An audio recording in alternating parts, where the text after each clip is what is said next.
Revisar una noticia de último minuto, tomamos contacto con Rodrigo Pérez porque hay nuevos antecedentes en el caso de Jorge Valdivia. Rodrigo. Así es. Nuevos antecedentes y escúchame lo que te voy a decir porque en las últimas horas se habría presentado una nueva denuncia por abuso sexual, por violación contra el ex jugador de fútbol Jorge Valdivia, quien cumple ya prisión preventiva por una denuncia del pasado domingo. El pasado domingo, usted ya lo conoce, se junta con una mujer, esta mujer finalmente lo termina denunciando el lunes. Pero en las últimas horas ha trascendido que hubo otro hecho de la semana pasada, del día viernes. Esta persona entonces habría denunciado justamente al exjugador en las últimas horas. Probablemente aquí el futuro judicial del exjugador de fútbol Jorge Valdivia vaya a tener antecedentes nuevos, eventualmente incluso hasta una reformalización. José Pri. Eso te iba a preguntar, o sea, eventualmente podría ser reformalizado. A ver, déjame ver si entendí bien lo que nos estás contando. Ingresó en las últimas horas una nueva denuncia de violación o abuso sexual en contra de Jorge Valdivia. Y esta denuncia habría sido por un hecho ocurrido el pasado viernes.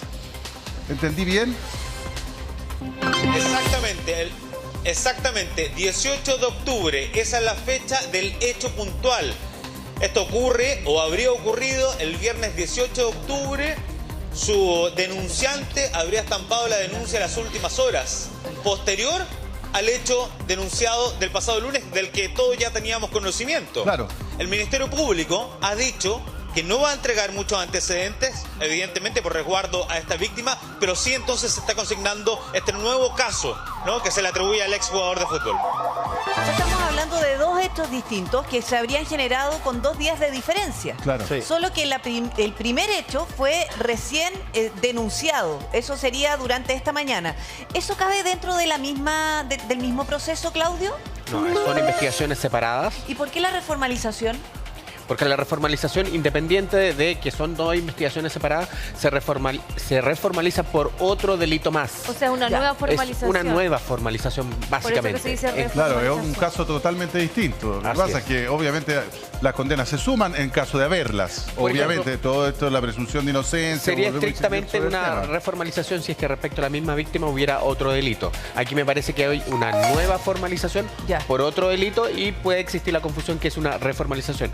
Y para que nadie se confunda, bueno, Claudio nos puede dar más detalle, pero en esta formalización, cuando la jueza finalmente determinó que tenía que ser prisión preventiva, dentro de los argumentos ella citó otra acusación que involucra incluso a su hermano, una agresión a otra mujer extranjera, ¿cierto? Esta persona que estamos hablando del día viernes es otra persona. Totalmente nuevo. Completamente nueva. Son antecedentes nuevos. Rodrigo, ¿qué se sabe de lo que habría ocurrido ese día viernes o no se sabe mucho?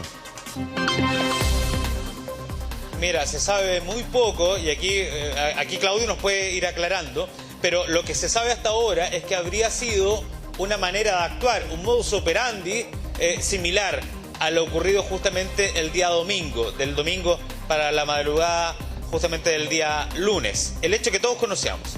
Este hecho del día viernes 18 de octubre habría sido en condiciones similares. Esos son los antecedentes que se nos ha comunicado. Ahora, Claudio, la pregunta yo te la planteo. Si es que son modus operandi similares y si es que la Fiscalía en algún momento logra reunir los dos casos y lo determina como una conducta reiterada, ¿podría ser dentro del mismo caso una reformalización por eventualmente abusos sexuales reiterados? Es una buena pregunta, efectivamente. Cuando hablamos de reiteración, estamos hablando no de que se aumenta la pena, sino que las penas aplicadas a un determinado imputado se aplican con agravantes porque hay reiteración. Primera cuestión. Segunda cuestión. Ciertamente este antecedente es muy relevante para lo que se está discutiendo en la prisión preventiva y lo que podría discutir la defensa de Jorge Valdivia respecto de si es que se merece o no la prisión preventiva. Claro, la revisión de las medidas cautelares, en el fondo, si es que en algún minuto la defensa pensó en apelar, esta situación lo complica mucho. Es muy complicado porque además la ley, Antonio, establece ciertas restricciones para la prognosis de la pena, para el pronóstico de la pena que existe en este tipo de delitos. Por ejemplo, impide la configuración de ciertas atenuantes como de reparación con cero al mal causado, impide también que se aplique la pena en sus grados inferiores. Aquí las diputadas me podrán también apoyar en eso. Es decir, la ley Antonia impide la graduación de las penas o la aplicación de penas en niveles inferiores. Y eso hace que la situación compleja de Jorge Valdivia hoy día en prisión preventiva sea aún mucho más. Yo me imagino tomar un poco más de tiempo. A ver, voy a tratar de darme a entender lo que quiero decir. El hecho ocurrido el domingo, que motivó la denuncia, yo siempre quiero ser súper claro que acá tiene que haber presunción de inocencia para todos. Y eso, pero lo denunciado el domingo tuvo una denuncia al otro día en la mañana, lo que hizo que las diligencias fueran más rápidas, que hubiese mayor cantidad de antecedentes, por ejemplo, evidencia. lo decíamos, pruebas biológicas, peritaje del servicio médico legal, toxicológico, alcoholemia, todo tipo de cosas que se hicieron, lo que hizo que, como la denuncia fue dentro de las 12 horas, lo que he podido leer y entender un poco, porque aquí los abogados dicen acá, allá, qué sé yo, tratan de entender por qué Jorge Valdivia fue inmediatamente detenido y puesto en prisión preventiva. Digamos, el éxito de la, por decirlo así, de la Fiscalía en conseguir todo lo que quería en contra de Jorge Valdivia por esta denuncia se da gracias a la celeridad y el poco tiempo que pasa entre que ocurre el supuesto delito y la denuncia. Entonces, ya que esto sea el viernes 18 de octubre, va a ralentizar una posible, digamos, rápida reformalización o formalización por un nuevo caso. ¿Cómo lo ves tú? Porque horas que pasan, horas que la evidencia, entre ellas la biológica, que puede ser muy sensible a la hora de probar este tipo de delitos, se van diluyendo con el tiempo. A ver, voy a tratar de ser lo más simple y concreto posible. No sé si me logré dar a entender, mi querido Claudio. Y por eso voy a tratar de ser lo más simple y concreto. Escuché muchas declaraciones de abogados, colegas, exfiscales el día de ayer respecto de la diferencia entre el caso de Valdivia y el caso del señor Monsalve. Primera cuestión, no hay detención por flagrancia en el caso del señor Valdivia. Eso despejémoslo, por favor. En el caso del señor Valdivia hay orden judicial. Sí o sí. Sí. Claro. La diferencia es que la denuncia se hace muy poco tiempo después, se hace la denuncia en las horas de flagrancia. Ojo con eso. Claro. Pero la detención no es por flagrancia. No es por flagrancia. Y eso facilitó ciertas diligencias de prueba. La ley Antonia impone 24 horas para el Ministerio Público para realizada una denuncia, todas las diligencias de investigación con la víctima, tomar la declaración, realizar todas las pruebas biológicas que sean necesarias. Es decir, el estándar que nos está poniendo la ley Antonia es que, por favor, independiente que la denuncia sea en flagrancia o no sea en flagrancia, el Ministerio Público tiene que recopilar todos los antecedentes con la mayor celeridad, con la mayor velocidad. Lo que tú estás diciendo es que en este minuto, entró hace pocas horas, la Fiscalía ya está trabajando a toda máquina para recopilar antecedentes. Es que tiene la obligación legal. Tiene la obligación. Tiene la obligación legal. Perfecto. Y no solamente la declaración de la víctima, sino tiene que ser las pruebas biológicas y tiene que empezar a tomar la Y declaración. esto implicaría que Jorge Valdivia eventualmente podría ser reformalizado o nuevamente formalizado mañana, pasado mañana. Mañana, pasado mañana, perfectamente podría ser citado. En este caso no lo van a hacer comparecer nuevamente a Santiago, si es que está en Rancagua. Creo que ya está en Rancagua. Está en Rancagua. La audiencia en ese caso sería vía Zoom. Él se fijaría una nueva audiencia y se le fijaría, en el fondo, se le comunicaría esta nueva formalización. Ahora, Claudio, es que independiente del plazo en el que ocurren los hechos y después se interpone la denuncia, o sea, se luchó tanto en este país para insistir en que no prescribieran los delitos sexuales, de abuso sexual, de violación, si ahora vamos a depender del plazo en que se denuncia. Por eso es tan relevante también considerar que va más allá de las pruebas biológicas, por ejemplo. Ese fue mi punto ayer con el senador Espinosa, y que me generó un cierto... y que en algunas redes sociales me dijeron que yo había confrontado al senador. No, yo no confronté al senador, solamente hice la aclaración respecto de que hoy día el sistema de justicia no puede dar una señal tan equívoca de que si yo hago la denuncia y dentro de esas 12 horas, mi investigación, los resultados que yo voy a tener van a ser distintos. A eso voy. La investigación que ha tenido el señor Valdivia, ese es el estándar, esos son los protocolos que uno debiera esperar para este tipo de delitos.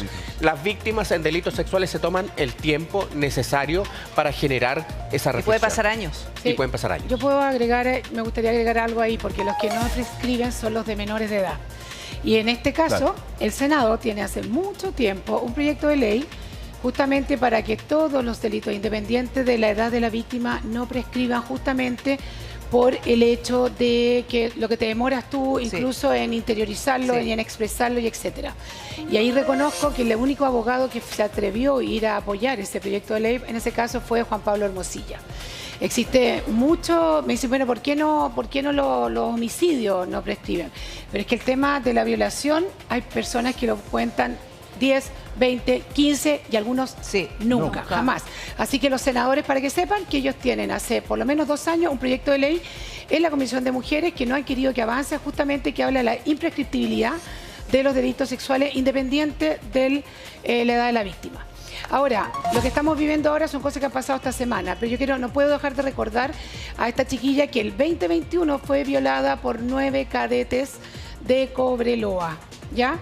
Tuvo recién el 2024, a principio de año, marzo, abril, mayo, por ahí recién se tomó el caso con seriedad y están en este minuto en prisión preventiva. Y de parte del gobierno, me lo han dicho las mismas personas que pusieron la querella, no tuvieron ninguna reacción ni apoyo de parte del Ministerio de la Mujer, ni el Deporte, ni el Ministerio del Interior, en este caso personalmente Monsalve, hasta ahora. Porque ahora están muy removidas las aguas con el tema de la cosa sexual. Pero imagínense una chiquilla violada por una manada. Lo que pasa es que no eran españoles, sino que eran unos cabros chilenos, 9, que están bastante acreditados porque ella inmediatamente se le hicieron todas las pericias. Y ha tenido que pasar como víctima todo este tiempo. Y hoy día tenemos elecciones de la directiva Cobreloa y los mismos que lo encubrieron tienen el descaro de ir a la reelección. Aprendimos hace pocos momentos atrás con lo que nos informaba Rodrigo Pérez sobre esta nueva denuncia por abuso o violación, no lo sabemos muy bien, que apareció en contra de Jorge Valdivia, una nueva denuncia de un hecho que habría ocurrido el viernes pasado, el 18 de octubre, digamos, 2 días antes de la denuncia que hoy día lo tiene en prisión preventiva. Rodrigo Pérez. Exactamente, por 90 días, ¿no? Que es el plazo de investigación de este hecho que todos conocimos que ocurrió de domingo, ¿verdad? La noche del domingo y que luego es denunciado el lunes.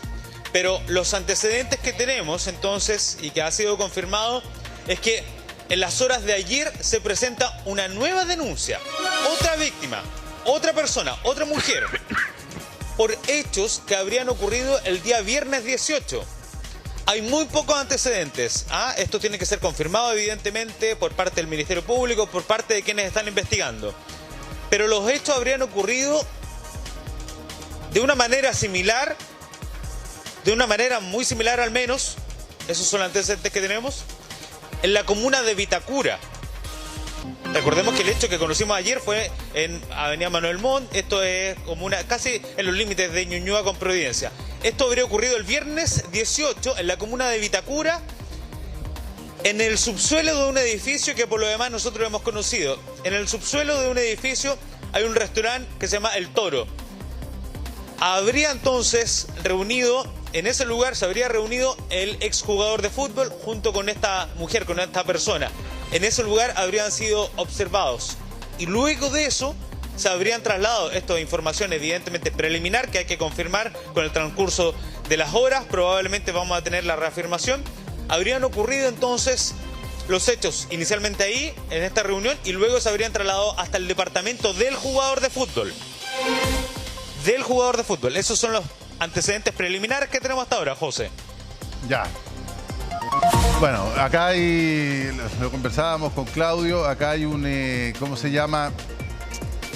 Lo más probable es que si se están realizando las diligencias según lo que establece la ley, es decir, en 24 horas tiene que estar, pero las diligencias súper hechas, existe la posibilidad de una no reformulación, sino una nueva formulación de cargos, digamos, una nueva formalización. Es un nuevo delito, José. Es un nuevo delito si es que es verídico lo que se está teniendo hoy día información. O sea, si existe la denuncia confirmada por la Fiscalía, quiere decir que